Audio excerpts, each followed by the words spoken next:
Hi hello മൈത്തോരു മുംബൈയുടെ മറ്റൊരു സ്റ്റോറിയിലേക്ക് എല്ലാവർക്കും സ്വാഗതം. അങ്ങനെ അലീന എല്ലാവരോടും യാത്ര പറഞ്ഞ് ആ വീട് വിട്ടു പോവാണല്ലോ. അതിനുശേഷം വൈജയന്തി നെടുമ്പുരക്കിലേക്ക് വരുന്നുണ്ട്. അവളെ കാണുമ്പോഴെല്ലാം ബാലചന്ദ്രൻ ഒരു പുച്ഛത്തോടെയാണ് നോക്കുന്നത്. ഇടയ്ക്കെല്ലാം അലീനയെ കാണാൻ പോകുന്നത് കണ്ട് വൈജിക്ക് കലി തൊള്ളുന്നുണ്ട്. ഇവിടെ ഭാര്യ ഒരാളുണ്ട്, വിധവയെ പോലെ താഴത്തെ റൂമിൽ തള്ളിയിട്ട് നിങ്ങൾ സുഖവാസാണല്ലോ, ഇടയ്ക്ക് വേലക്കാരി പെണ്ണിനെ കാണാനും പോകുന്നുണ്ട്, അപ്പം കാര്യങ്ങളൊക്കെ നടക്കുന്നുണ്ട്. ആ സമയം ബാലചന്ദ്രൻ ഒന്നും മിണ്ടാതെ വൈജയെ നോക്കിക്കാണ്ട് മുകളിലേക്ക് തന്നെ കയറിപ്പോവാണ്. തൻ്റെ ബാഗ് എടുത്ത് കാറിൻ്റെ കീ എടുത്ത് നേരെ അയാളുടെ സ്വർണ്ണക്കടയിലേക്കൊക്കെ മറ്റോ ഇവിടേക്ക് പോവാണ് കേട്ടോ. ആ സമയം തന്നെ കലിതുള്ളി വൈജ തൻ്റെ ബാഗിലേക്ക് ടിഫിൻ ബോക്സ് എല്ലാം വെക്കുന്നുണ്ട്. ബബിത അന്നേരം എന്താ അമ്മ ഇങ്ങനെ എപ്പോഴും ദേഷ്യത്തിൽ ഒന്ന് ചിരിച്ച മുഖത്തോടെ കണ്ടിട്ട് എത്ര നാളായി? അതെ, നിന്റെ അച്ഛനോട് പറ, അച്ഛൻ എനിക്ക് നല്ല സമാധാനമല്ല തരുന്നത്, അമ്മ അച്ഛന് വലിയ സമാധാനം കൊടുക്കുന്നുണ്ടോ? എന്നിട്ടും ഞങ്ങളോട് എത്ര സ്നേഹത്തോടെയാണ് പെരുമാറുന്നത്. ഇതിപ്പോൾ എന്തോ മാതിരി. അലിയ ചേച്ചി ഇവിടെ ഉണ്ടായാൽ മതിയായിരുന്നു, അതായിരുന്നു ഇതിനേക്കാൾ ഭേദം. ഞങ്ങളുടെ കാര്യങ്ങളൊക്കെ നന്നായിട്ടെങ്കിലും നോക്കുമായിരുന്നു. അടി ആ വേലക്കാരടി ഈ കുടുംബം ഇങ്ങനെ ആക്കിയത്. അവളെ നിങ്ങളൊക്കെ കയ്യിലെടുത്ത് എന്തൊക്കെയോ പ്രയോഗിച്ച് നിങ്ങളുടെ മനസ്സിൽ വിഷം കുത്തിത്തിരിക്കിയതാ. അമ്മയാണിപ്പോൾ ആ പണി ചെയ്യുന്നത്. നമുക്ക് നാണല്ലേ സ്വന്തം മോളെ പോലെ കാണേണ്ട ഒരു പെൺകുട്ടിയെക്കുറിച്ച് ഇങ്ങനെയൊക്കെ പറയാൻ? അതിനെ ഞാൻ അവളെ പ്രസവിച്ചതല്ലല്ലോ. എന്നാലല്ലടി എൻ്റെ സ്വന്തം മോളാവുള്ളൂ. ഞാൻ 3 പ്രസവിച്ചിട്ടേ ഉള്ളൂ. ആർക്കറിയാം എത്രണ്ണം പ്രസവിച്ചെന്ന്? ബബിത ദേഷ്യത്തിൽ പറയാതാണെങ്കിലും അത് വൈജയുടെ നെഞ്ചിനുള്ളിൽ കൊള്ളുന്നുണ്ട്. എടി ബബിതെ, എന്തൊക്കെയാടി നീ പറയുന്നത്? ഞാൻ പറഞ്ഞു എന്നുള്ളൂ, അതിന് അമ്മ ഇങ്ങനെ ചാടേണ്ട. അമ്മ പ്രസവിച്ചെങ്കിലല്ലേ അമ്മയ്ക്ക് പേടിക്കത്തുള്ളൂ.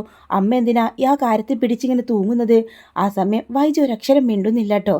മക്കളും കണക്കാ, ഭർത്താവും കണക്കാം. അവൾ ഇവിടെ വന്നതിന് ശേഷം ഇവര്ട്ടികളുടെയൊക്കെ സ്വഭാവം മാറിപ്പോയത്. തൻ്റെ കൂടെ ഒരു പേട്ടം നിന്നിരുന്ന പെണ്ണാ ബബിത, അവളെയും കൂടെ മാറ്റിക്കളഞ്ഞല്ലോ. അവൾ ഭയങ്കരിയാണ് എന്നെല്ലാം ചിന്തിച്ച് പോകുമ്പോഴാണ് വൈജയുടെ ഫോൺ റിങ് ചെയ്യുന്നത്. അങ്ങനെ വൈജ എടുത്ത് നോക്കിയപ്പോൾ അമ്മയാണല്ലോ. ഈ സമയത്ത് അമ്മ എന്തിനാ വിളിക്കുന്നത്? അങ്ങനെ ഫോൺ കാതോട് ചേർക്കുക. മോളെ വൈജയെ, നിനക്ക് സുഖല്ലേ? എത്ര ദിവസമായടി നീ ഇങ്ങോട്ട് വന്നിട്ട്? ഞാൻ ബാങ്കിൽ പോകാൻ ഇറങ്ങായിരുന്നു. നീ പോകുന്ന വഴി ഇതിലൂടെ വാ. അതെന്താ അമ്മേ ഞാൻ അതിലൂടെ വരുന്നത്? എനിക്ക് അല്ലെങ്കിലേ സമയമില്ല. നിനക്കല്ലെങ്കിൽ എപ്പോഴാണ് സമയമുള്ളത്? ഈ വയസ്സായ അമ്മ നിന്നെ വിളിച്ചാൽ പോലും നിനക്ക് വരാൻ വയ്യാതെന്നായോ? ഞാൻ വന്നേക്കാം എന്ന് പറഞ്ഞ് വൈജ ഫോൺ കട്ട് ചെയ്യുന്നുണ്ട് കേട്ടോ. അങ്ങനെ വൈജ അവിടേക്ക് എത്തുമ്പോൾ കമൽ എവിടേക്കോ പോവാൻ തയ്യാറായി നിൽക്കുകയാണ്. ഇത് കമലയുടെ ഇത് എവിടെ പോകുന്നു? ഞാനേ എൻ്റെ ഒരു ഫ്രണ്ടിൻ്റെ വീട്ടിലേക്ക് പോവാണ്. അതെന്താ ഇത്ര പെട്ടെന്ന്? അതൊക്കെയുണ്ട്, മനുവിൻ്റെ ഒരു കാര്യം, കല്യാണക്കാര്യം കൂടെ നോക്കാനാട്ടോ കമല ഈ പോകുന്നത്. അങ്ങനെ കുളത്തുപുഴയിലുള്ള കമലയുടെ ഒരു ബന്ധുവിൻ്റെ വീട്ടിലേക്കാണ് പോകുന്നത്. അവിടെ തന്നെയാണല്ലോ അലീനയുടെയും അച്ഛൻ്റെ വീടായ സ്റ്റാലിൻ ജോസഫിൻ്റെ വീട്, അവിടെയാണല്ലോ. അപ്പോൾ അമ്മയുടെ അടുത്താരാ? അത് പറയാനും കൂടെ വൈജയെ അമ്മ വിളിച്ചത്. വൈജ ഇന്ന് ബാങ്കിൽ നിന്ന് വരുമ്പോൾ ഇവിടെ നിൽക്കണം, അതുവരെ അമ്മ തനിച്ചോ? പകലല്ലേ, അപ്പം പ്രശ്നമൊന്നുമില്ല. പിന്നെ ശിവേട്ടനും മനുവും ഒക്കെ ഇവിടെ ഉണ്ടല്ലോ എന്ന് പറയാട്ടോ. ശരി, ഞാൻ അപ്പോൾ അവിടെ ആരും ഉണ്ടാവില്ലെന്നൊക്കെ വൈജ പറഞ്ഞ് ഒഴിഞ്ഞു മാറാൻ നിൽക്കുമ്പോൾ അവർ ഒരു ദിവസം അഡ്ജസ്റ്റ് ചെയ്യില്ലേ, 2 ദിവസം കഴിഞ്ഞാൽ ഞാൻ ഇങ്ങോട്ട് വരും, നീ കൃഷ്ണയോടും ബബിതയോടും ഇങ്ങോട്ട് വരാൻ പറ എന്ന് പറഞ്ഞുകൊണ്ടാണ് കമൽ അവിടെ നിന്ന് പോകുന്നത്. അങ്ങനെ കമല തൻ്റെ ഫ്രണ്ടിനെ കാണാനായിട്ട് ആ നാട്ടിലേക്ക് പോവാണ് കേട്ടോ. കമലയടുത്തിയാണ് പോയി കഴിഞ്ഞപ്പോൾ വൈജ അമ്മക്കരികിലേക്ക് വരുന്നുണ്ട്. അങ്ങനെ അമ്മയോട് പറയും, എന്താ അമ്മേ പെട്ടെന്ന് കമലയടുത്തേക്ക് ഇങ്ങനെ ഒരു യാത്ര? മനു അലീനയെ വിവാഹം കഴിക്കുമെന്ന് വല്ലാത്ത ഭയമാണ് അവൾക്ക്. അവളെങ്ങോട്ട് കൊണ്ടുവരുമെന്ന് എടി പിടിച്ചിട്ട് അവൻ്റെ വിവാഹം നടത്താനാണ് അവളുടെ തീരുമാനം. അത് പിന്നെ നല്ല കാര്യമല്ലേ? ആ വേലക്കാരി പെണ്ണിനെ ഈ കുടുംബത്തിലോട്ട് തന്നെ ഇനി കൊണ്ടുവരണമെന്നാണോ അമ്മ പറയുന്നത്? എന്നാലും അങ്ങനെയൊന്നും പറയില്ല വൈജയെ, ദൈവത്തെ ഓർത്ത്. പിന്നെ ഞാൻ എങ്ങനെ പറയണം? അമ്മക്ക് അവളോട് ആദ്യമേ ഒരു സിമ്പതി ഉണ്ടെന്ന കാര്യം എനിക്കറിയാം. നീ ആ വിഷയം വിട്, അലീന എന്തില്ലല്ലോ ഇപ്പോൾ നമ്മുടെ വിഷയം. എന്തായാലും നീ ബാങ്കിലോട്ട് പോകാൻ ഇറങ്ങിയല്ലേ, നീ പെട്ടെന്ന് ചെല്ലേ, വൈകിട്ട് നീ പെട്ടെന്ന് വരണം. എനിക്ക് ഒറ്റയ്ക്കിരിക്കാൻ വയ്യ, വല്ലാതൊരു പ്രയാസമാണ്. ഞാൻ വരാം എന്ന് പറഞ്ഞുകൊണ്ട് വൈജ പോവാണ് കേട്ടോ. അങ്ങനെ കമല അവിടെ എത്തുന്നുണ്ട്. ഒരു വൈകുന്നേരം ആയ സമയമായപ്പോഴേക്കും കമല അവിടെ എത്തുന്നുണ്ട് കേട്ടോ. അങ്ങനെ കമല അവിടെ ഒരു ഫ്രണ്ടിനോടൊക്കെ സംസാരിക്കുകയാണ്. കമല വന്ന ഉദ്ദേശവും പറയുന്നുണ്ട്. നമുക്ക് എൻ്റെ ഒരു കൂട്ടുകാരിയുടെ കുട്ടിയുണ്ട്, അവളെ ഒന്ന് കണ്ട് മനുവിന് പറ്റുന്നതാണോ ഒന്ന് നോക്കണം. അങ്ങനെയാണെങ്കിൽ ആ കുട്ടി ഇവിടെ ഒരു ടെക്സ്റ്റൈൽ ഷോപ്പിലാണ് വർക്ക് ചെയ്യുന്നത്. ടെക്സ്റ്റൈൽ ഷോപ്പിലാണോ വർക്ക് ചെയ്യുന്നത്? അതേലോ ആ ടെക്സ്റ്റൈൽ ഷോപ്പിൻ്റെ ഓണറാ അവള് എന്ന് പറയുന്നുണ്ട്. ഇത് കേട്ടത് അപ്പോഴാണ് കമലയ്ക്ക് ശോഷം നേരെ വീണത്. അവൾ കരുതിയത് ഒരു സെയിൽസ് ഗേളായ പെണ്ണിന് തൻ്റെ മനുവിന് ഒരിക്കലും യോഗ്യതയില്ല. അവളുടെ മനസ്സിൽ നല്ല ആഡംബരവും ജീവിതമൊക്കെയുള്ള നല്ലൊരു പണക്കാരി പെണ്ണിനെ തന്നെയാട്ടോ കമല മരുമകളായിട്ട് കൊതിക്കുന്നത്. അങ്ങനെ അവളെ കാണാനായിട്ട് കമലയും ആ ഒരു ഫ്രണ്ടും കൂടെ ആ ഒരു ഷോപ്പിലേക്ക് കയറുന്നുണ്ട്. ഈ സമയം തന്നെ സ്റ്റാലിനും അതുപോലെ അലീന സ്റ്റാലിൻ്റെ അരികിലേക്ക് വരുന്നുണ്ട്. അവൾ ആ പമ്മിയുള്ള നൃത്തം കാണുമ്പോൾ സ്റ്റാലിൻ ചോദിക്കും, എന്താ പപ്പ, എനിക്കൊരു കാര്യം പറയാനുണ്ട്. എന്താ കാര്യം? അതെ, ഇവിടെ അടുത്തൊരു അനാഥാലയമില്ലേ? ഓ, തുടങ്ങി. നിനക്ക് എവിടെ പോയാലും ഇത് തന്നെ സംസാരിക്കാനുള്ളൂ. ഇത്രയും വർഷങ്ങൾ ഞാനല്ലേ അവിടെയല്ലേ വളർന്നത്. എന്നെ പോലെ ഒരുപാട് കുട്ടികൾ അവിടെ ഉണ്ടാവും. ഞാൻ ആ സിസ്റ്ററെ കണ്ടിരുന്നു. അവിടുത്തെ കുട്ടികൾക്കൊന്നും ഉടുക്കാൻ ഡ്രസ്സില്ല എന്ന് എന്നോട് പറഞ്ഞിരുന്നു. നമുക്ക് കുറച്ച് ഡ്രസ്സുകൾ അവർക്ക് വേണ്ടി വാങ്ങിയാലോ? അവരുടെ അളവുകളൊക്കെ നിനക്കറിയാമോ? അതിന് അവിടുത്തെ സിസ്റ്റർ എനിക്ക് അളവുകളൊക്കെ പറഞ്ഞു തന്നിട്ടുണ്ട്. പിന്നെ പോരാത്തതിന് ഞാൻ അവിടുത്തെ കുട്ടികളൊക്കെ കണ്ടിട്ടുണ്ട്. 4-5 പേർക്ക് അത് മാത്രം മതി. നീ എന്തായാലും അതിൽ ഉറച്ചു നിന്നാലേ അത് വാങ്ങിക്കാതെ നിവർത്തിയില്ലല്ലോ. താങ്ക് യു പപ്പ എന്ന് പറഞ്ഞുകൊണ്ട് അലീന സ്റ്റാലിനെ കെട്ടിപ്പിടിക്കുന്നുണ്ട് കേട്ടോ. തൻ്റെ മകൾ തന്നോട് ആദ്യമായിട്ടൊരു കാര്യം പറയല്ലേ. ഇത്രയും വർഷക്കാലം ഒരു അനാഥയായിട്ടാണ് അവൾ ജീവിച്ചത്. അതിൻ്റെ എല്ലാ വിഷമവും അവൾക്കുണ്ടാവും. അവളെപ്പോലുള്ളവരെ സഹായിക്കാൻ അവളുടെ മനസ്സ് അതുപോലെ എത്രയോ അലീനന്മാരാണ് എവിടേക്കോ ഇതുപോലെ ഉണ്ടായിരിക്കുക എന്നെല്ലാം സ്റ്റാലിൻ ചിന്തിക്കുന്നുണ്ട് കേട്ടോ. അതിനുശേഷം അലീനയും കൂട്ടിയിട്ട് അവിടെ അറിയപ്പെടുന്ന ഒരു ടെക്സ്റ്റൈൽ ഷോപ്പിലേക്ക് കയറി വരികയാണ്. ഈ സമയം കമലയുടെ ഫ്രണ്ടും അവിടെ ഇങ്ങനെ ഡ്രസ്സുകളൊക്കെ നോക്കുന്ന രീതിയിൽ ആ പെൺകുട്ടിയെ കാണുന്നുണ്ട് കേട്ടോ. ആ പെൺകുട്ടി എല്ലാവരോടും വളരെ ചുറുചുറുക്കോടെയും ഓടി നടന്നല്ല ആക്റ്റീവായിട്ട് പെരുമാറൊക്കെ ചെയ്യുന്നത് കാണുമ്പോൾ തന്നെ കമലക്ക് ഒത്തിരി ഇഷ്ടമാണ്. എൻ്റെ മോൻക്ക് നല്ല ജോഡിയാണ്. മനുവിന് നല്ല ചേർച്ചയാണ്. അതാ ഞാൻ പറഞ്ഞത്. ഞാൻ അവളുടെ അമ്മയോടും അച്ഛനോടൊക്കെ സംസാരിച്ചു. മനുവിൻ്റെ ഫോട്ടോ കാണിച്ചു. പെൺകുട്ടിയോട് മാത്രം പറഞ്ഞില്ല. ആദ്യം നീ അവളെ കാണട്ടെ എന്നാണ് ഞാൻ കരുതിയത്. എനിക്കിഷ്ടമായി. ഈ ഒരു കടയും അതുപോലെ പല സ്വത്തുക്കളും അവൾക്കുണ്ട്. അത് കേട്ടതോടുകൂടെ കമലക്ക് വീണ്ടും ഇഷ്ടമാവാണ് കേട്ടോ. അങ്ങനെ കമലൊക്കെ അവിടെ നിന്ന് പുറത്തിറങ്ങാൻ നിൽക്കുന്ന സമയത്താണ് അലീനയും അവളുടെ അച്ഛനും കൂടെ ആ ഒരു ഷോപ്പിലേക്ക് കയറി വരുന്നത്. അലീന കണ്ടതും കമല പെട്ടെന്ന് നിൽക്കുക. ഇപ്പം വേറെ ഏതോ ഒരുത്തൻ്റെ കൂടെയാണ് അവളെന്ന കാര്യം ഇങ്ങനെ കമല ഓർക്കാട്ടോ. ആരായിരിക്കും?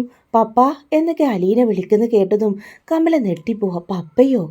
ഓ, ഇവളിപ്പോൾ മറ്റവിടുന്ന് ബാലചന്ദ്രനെ അച്ഛ എന്ന് വിളിക്കുന്ന പോലെ തന്നെ ഈ വീട്ടിലെ വേലക്കാരി ആ ഒരു ഓണറേയും പപ്പ എന്ന് വിളി തുടങ്ങിയോ? എന്തായാലും ഇത് നല്ല കൂത്തായിപ്പോയി. ഇവൾ എവിടെ പോയാലും ആണുങ്ങളെ കയ്യിലെടുക്കുന്നുണ്ടല്ലോ. ഡ്രസ്സ് വാങ്ങിക്കാൻ വന്നതാ. ആടി, നീ കൊള്ളാമല്ലോ. നിന്റെ കയ്യിലിരിപ്പതേ മനുവിനെയും വൈജിയും എനിക്ക് കാണിക്കണം. മനു നീയെന്ന് കരുതിക്കൊണ്ട് മനസ്സിൽ പൂജിച്ച് നടക്കുകയാണ്. നിന്റെ തനി കോണം അവനൊന്ന് കാണട്ടെ.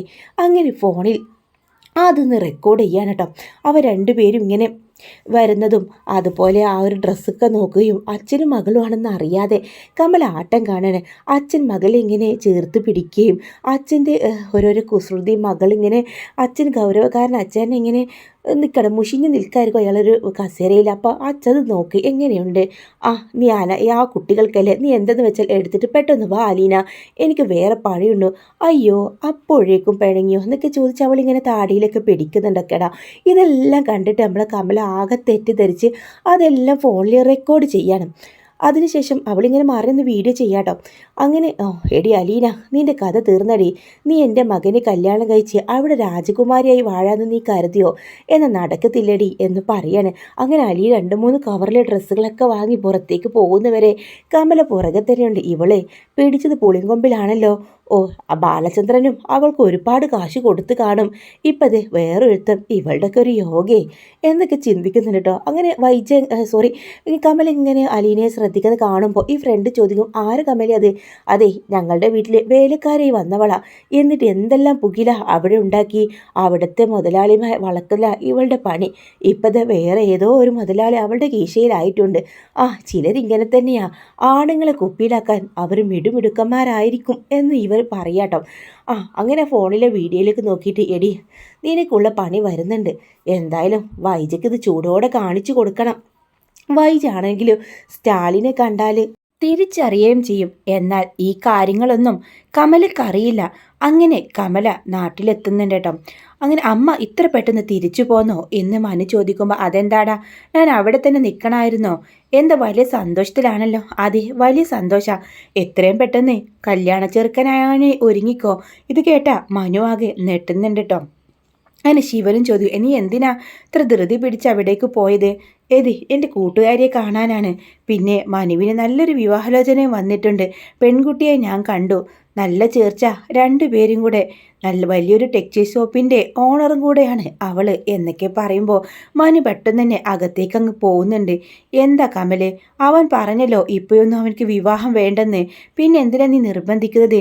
ഇതൊക്കെ ആ ഒരു സമയത്ത് ചെയ്യണം, അല്ലെങ്കിലേ ഒരുപാടങ്ങ് വൈകിപ്പോവും. ഞാൻ വൈജിയെ ഒന്ന് വിളിക്കട്ടെ. എന്തിനാ നീ ഇപ്പോൾ വൈജിയെ വിളിക്കുന്നത്? കാര്യമുണ്ടെന്നേ. അലീനയില്ലേ, അവളെ ഞാൻ കണ്ടിരുന്നു. അലീനയെ കണ്ടെന്നോ? അതെ, ഇവിടെ ബാലചന്ദ്രനെ അന്നോട് അയിനാടി നടക്കുന്ന പോലെ കുളത്തുപോയിലെ ഒരുത്തൻ്റെ കൂടെ അയിനാടിയ അവളുടെ നടത്തം. വൈജെ, എന്തൊക്കെയാ നീ പറയുന്നത്? അതേന്നേ, ദേ കണ്ടേ എന്ന് പറഞ്ഞുകൊണ്ട് ഫോണിലെ ആ ഒരു വീഡിയോ ഓൺ ചെയ്യാനട്ടോ മനു അങ്ങോട്ട് വരുന്നുണ്ട്. മനുവും ശിവനും കൂടെ പരസ്പരം മുഖത്തോട് മുഖം നോക്കുക. സ്റ്റാലിൻ ജോസഫിൻ്റെ കൂടെ ഷോപ്പിലേക്ക് കയറി വരുന്ന അലീന ഡ്രസ്സുകൾ എടുക്കുകയും കുറച്ച് പാക്ക് ചെയ്യുന്നതും അവർ രണ്ട് അച്ഛനും മകളും തമ്മിലുള്ള ദൃശ്യം കണ്ടതും ശിവനും മനുവും നെട്ടുന്നുണ്ട് കേട്ടോ. അമ്മ എന്തിനാ ഇതൊക്കെ വീഡിയോ എടുക്കാൻ വേണ്ടി പോയത്? പിന്നെ എനിക്ക് നിന്നെ കാണിക്കണമായിരുന്നു. അതിനു വേണ്ടിയാ. നീ അല്ലേ അവൾ വലിയ പരിശുദ്ധയാണെന്നൊക്കെ പറഞ്ഞ് നടക്കുന്നത്. അതിനെന്താ കുഴപ്പം? അവളുടെ വീട്ടിലെ ജോലിക്കാരൻ ആണല്ലോ. ആ വീട്ടിലെ സ്പോൺസറുടെ കൂടെ അവൾ പുറത്തു വന്നു. ഇതൊരു സ്പോൺസർ ചെയ്യുന്ന കാര്യമാണോടാ? ഇവർ ചെയ്യുന്നത് കണ്ടാൽ അറിഞ്ഞൂടെ? എന്തായാലും അയാൾക്ക് അവൾ മകളെ പോലെയാണ്. ഇവിടെ ഒരുത്തൻ മകളെ പോലെ എന്നൊക്കെ പറഞ്ഞ് കൊണ്ട് നടന്നിരുന്നല്ലോ. എന്നിട്ട് പിന്നെ എന്താ ഉണ്ടായതെന്ന് എനിക്കറിയില്ലേ? അങ്ങനെ ശിവൻ പറയും, നീ ആ വീഡിയോ ഡിലീറ്റ് ആക്ക്.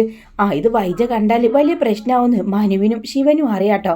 അതെ, ഞാൻ ഡിലീറ്റ് ആക്കിയില്ല. ഇത് ഞാൻ എന്തായാലും വൈജയെ കാണിക്കും. അവളുടെ അയിനാട്ടം അവളും കൂടെ ഒന്ന് കാണണ്ടേ. അങ്ങനെ നീ ആരെയും കാണിക്കാൻ പോകുന്നില്ലെന്ന് പറഞ്ഞ് ആ ഫോണങ്ങ് പിടിച്ചു വാങ്ങുന്നുണ്ട്. ആ സമയം തന്നെ ആ ഒരു ശിവനും കമലയും കൂടെ ആ ഫോണിന് വേണ്ടി അടിപിടിയാണ് കേട്ടോ. അങ്ങനെ അടിപിടി ചെയ്യുന്ന സമയത്ത് മനുവിനോട് ശിവൻ ഇങ്ങനെ കണ്ണുകൊണ്ട് ആംഗ്യം കാണിക്കുക. ആ ഒരു വീഡിയോ കണ്ടാൽ എന്തായാലും സ്റ്റാലിൻ ജോസഫിനെ ആൻറ്റി തിരിച്ചറിയും. പിന്നെ ഇവിടെ ഉണ്ടാവാൻ പോകുന്നത് വലിയ ഭൂകമ്പമാണെന്ന് മനസ്സിലാകുന്നുണ്ട്. അങ്ങനെ ആ ഫോൺ അങ്ങ് വാങ്ങുന്നുണ്ട് കേട്ടോ മനു. പെട്ടെന്ന് തന്നെ മനു, ആ ഫോൺ ഇങ്ങത്താ. ഈ വീഡിയോ വെച്ച് അമ്മ എന്തായാലും ഇത് വൈജാൻറ്റി കാണിക്കേണ്ടെന്ന് പറഞ്ഞ് അതങ്ങ് ഡിലീറ്റ് ചെയ്യാം കേട്ടോ. എടാ മനു, നിന്നോടാ പറഞ്ഞത് എന്ന് പറഞ്ഞ് അപ്പോഴേക്കും മനു ആ ഒരു വീഡിയോ ഒക്കെ ഡിലീറ്റ് ചെയ്തങ്ങ് കൊടുക്കുന്നുണ്ട്. നിനക്ക് ഞാൻ വെച്ചിട്ടുണ്ടടാ എന്ന് പറഞ്ഞ് കമല അങ്ങ് പോവാട്ടോ. അകത്ത് കയറി കമല നേരെ വിളിക്കുന്ന വൈജിയാണ്. എന്നിട്ട് ഈ കാര്യങ്ങളൊക്കെ പറയുന്നുണ്ട്. എൻ്റെ കമലെടുത്തി ആ വീഡിയോ ഇവിടെ വേണമായിരുന്നു, എന്നാൽ എൻ്റെ മക്കൾക്കൊന്ന് കാണിച്ചു കൊടുക്കാമായിരുന്നു. ഇനി പറഞ്ഞിട്ട് കാര്യമില്ല. മനുവും അവൻ്റെ അച്ഛനും കൂടി ചേർന്ന് ആ വീഡിയോ ഡിലീറ്റ് ചെയ്ത് കളഞ്ഞു.